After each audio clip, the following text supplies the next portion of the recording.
On In Radio, on YouTube, and wherever you get your podcasts, I'm James Cridland, the radio futurologist. This week, how are people listening to audio in 2018?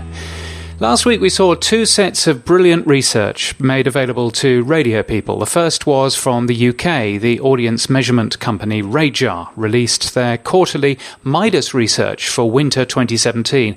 Midas stands for Measurement of Internet Delivered Audio Services. There you go. And this piece of additional research details how people are consuming audio, how and where. There are lots of positives for radio in here. Radio still accounts for 75% of all audio listened to by the average Brit. That's a number that slides to 50% for 15 to 24s, but it's still an impressive figure. And those that claim that anything killed the radio star are clearly in for a surprise. On-demand radio in the form of podcasts and listen again, the difference is subtle and probably best left to a conversation over a pint, is also strong.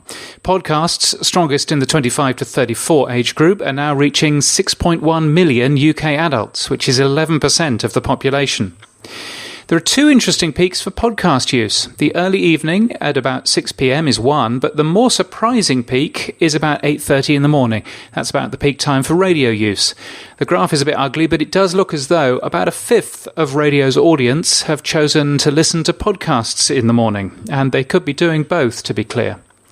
The Midas data also does a good job of highlighting the difference between devices. Now, you might remember that I've been blathering on about how I think loudspeakers and headphones lead to different types of listening, and that data appears to be visible here. Only 22% of audio listening is to live radio on a smartphone, yet on a laptop, desktop or tablet, it's the most popular audio consumed at around 35%.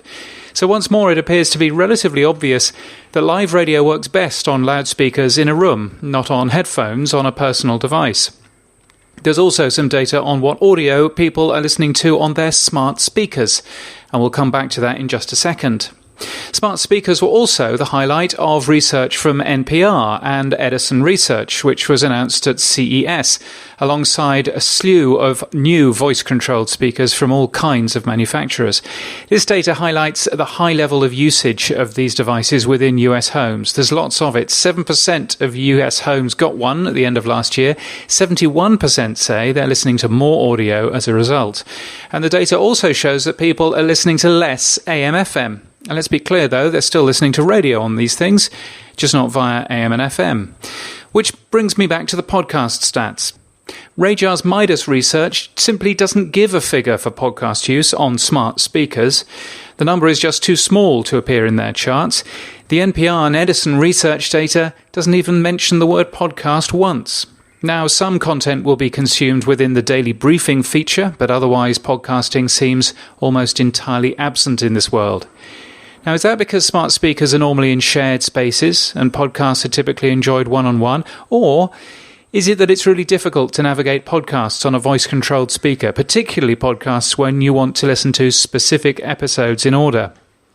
Well, what's clear from this research and others like it is that radio is a thing and not a platform. Audiences are increasingly enjoying radio on demand and on new platforms, and our job is to make that as easy as possible for everyone. You can get my weekly newsletter at james.crid.land and daily podcast news at podnews.net. And until next time, keep listening.